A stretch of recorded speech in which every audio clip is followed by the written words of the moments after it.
Hello and welcome to another edition of the Weekly Grizzlies Coaches Show. Each week we will sit down with a Grizzlies coach and discuss team performance, upcoming games, and the overall behind the scenes of the organization.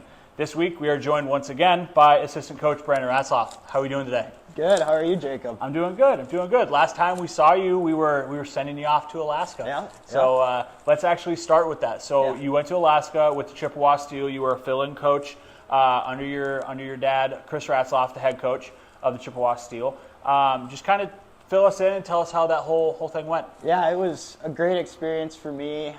Great group of guys. They were very welcoming for me, bringing me in. They had the utmost respect to me and anything that I had to say or critique them with. And, we were able to finish the trip with a 3-1-1 record. So some good positives to it and some good learning things. Awesome. Yeah, well. So you're speaking of learning a bunch of stuff, and what are you going to take from that trip that you can apply here in Rochester to your coaching?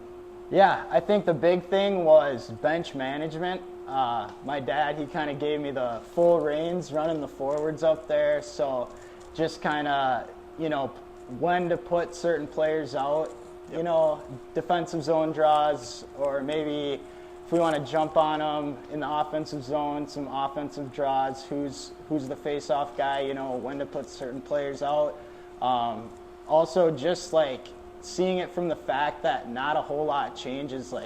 Chippewa, they struggle with a lot of the same things that we do, certain little habits, maybe not getting the puck in deep when they should, except at that level it's more emphasized. You'll see the turnovers make a big difference in that league, and they do in this league as well. But if we can eliminate and sort of limit those turnovers, those bad habits, it'll be good for our guys.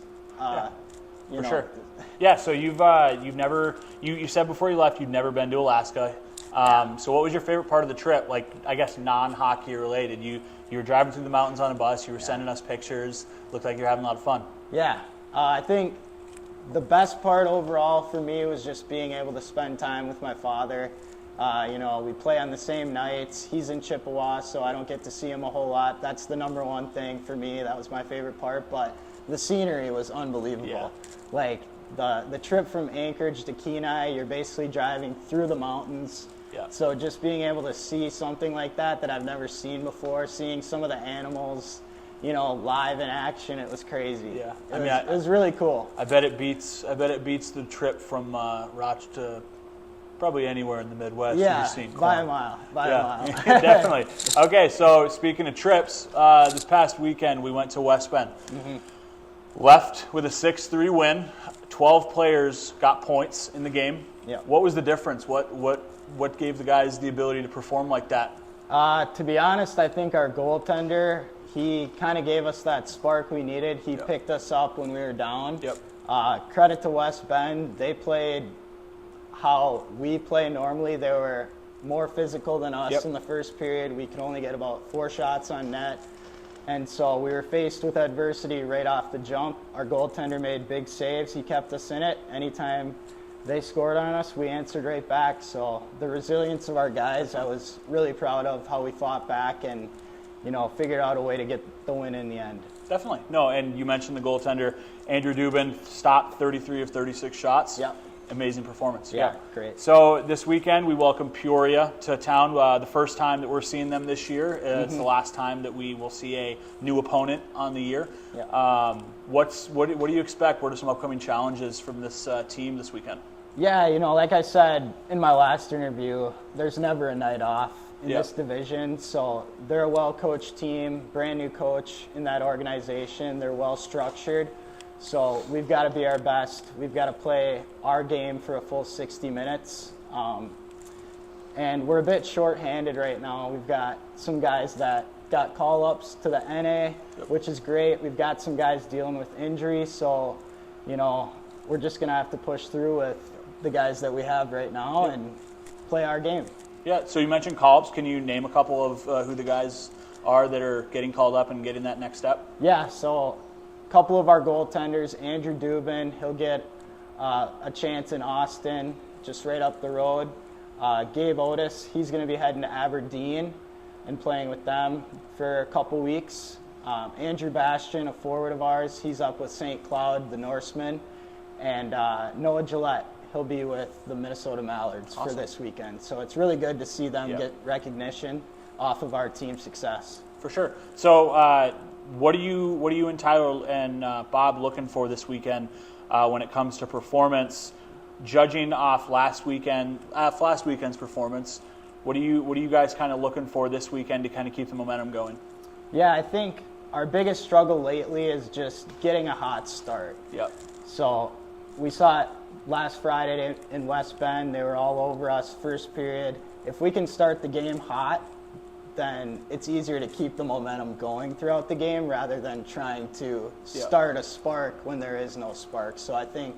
So what do you tell the players to kind of get that going right away? What's the message in the locker room? Yeah, I think it's just keep it simple off the start. Get pucks deep, establish our forecheck, and bang bodies right away. If we can wear out their defensemen right away, then it's going to be a long game for them. And just playing with our tenacious culture and character, I think that wears a lot of teams down and creates a lot of scoring chances, and it keeps us out of our D zone as well. For sure.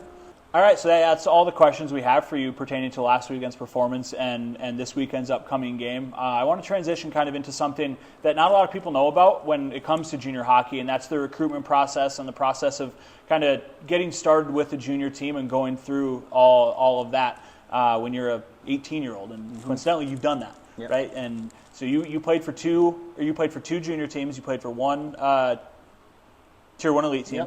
And then you played for the NA3 Cooley Region Chill, and then the Lacrosse Freeze. Yep. Right. Yep. So I understand there's a rebrand in there, but they're the same team. Yep. So kind of tell us a little about your recruitment process of how that started. Did it start when you were 17, 18?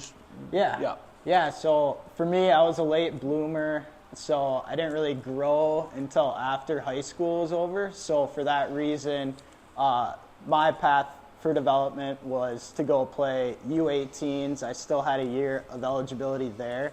And so my dad, he kind of acted as my advisor, and it just felt like the best fit for my development, playing against kids my own age, not being fully matured, fully grown yet.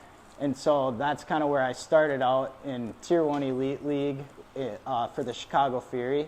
And then after that, I felt a little bit more prepared, ready to go to juniors. And so John Valancourt, he reached out to me, and I was able to get the opportunity to play for him over in La Crosse, Wisconsin, only about an hour away from home. So that's kind of my path. But there's no right or wrong path of development. It really varies on each individual and what they're ready for. Yeah, for sure. So you talked about kind of going an hour away from home, but when you went to that elite league, you went to Chicago, and that's what, 5-6 hours? 6 hours. How was that picking up, going to a new city, a new team, a new house, like a billet house, and just a new environment overall? Yeah. As a young kid, right? That you were. It was definitely different for sure. I was very excited. At first, getting to meet a new group of guys, living with a new family, obviously it's a big change, but they had a really nice house, so I was pretty excited to go there. Great family, 4 kids actually, so the house was pretty active, as you can imagine, but it was tough after about the first month. You kind of get homesick, and so I was lucky enough to have my aunt and uncle. They were only about an hour away from where my billet house was. So anytime I felt, a little homesick, I'd have them at least an hour down the road to kind of comfort that. And but after a certain point, you embrace the grind, and you've got your teammates there to fall back on and pick you up, which I was blessed with in Chicago, and the coaching staff was great too. So it was a pretty smooth transition, all things considered. Yeah, for sure. So yeah, you played the NA3 for a couple of years. Really, how has that helped you coaching-wise in the NA3? You played for a couple of years, went to college for 4 years, and you came back right away. Yep. Got your first coaching job right in the NA3. How does that help you kind of connect with the players? Does it make it easier? Does it make it a little tougher? Yeah, I think it makes it easy for the most part, easier. Just having that relatability factor. You know, I've literally been in their shoes, 6 years ago now? Oh, wow, I'm getting old. But, yeah, just, you know, I still have that intrinsic motivation to help with their development and, you know, get them to the next level. That's when I was playing in this league, you know, I wasn't motivated for points in this league. I wanted to get points to be recognized at the higher leagues, you know, the NA or Division III colleges. You know, that's what we're about. It's the ladder of advancement, right? Yeah, so, for sure. You know, I think my career in the NA3 definitely prepared me for coaching, especially this group of guys who have high motivation to get to the next level. And, you know, that's at the end of the day what we preach here is development, and team success comes hand in hand. So. For sure. Awesome. Well, I appreciate you explaining all that. Like, it helps a lot when say a prospective parent is looking at sending their kid to junior hockey. They don't know that much.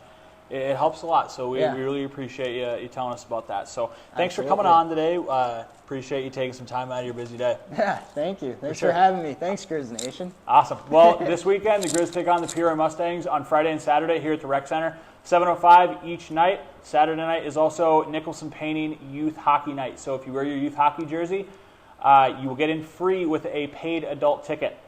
Thank you for joining us today. Go Grizz. Go Grizz.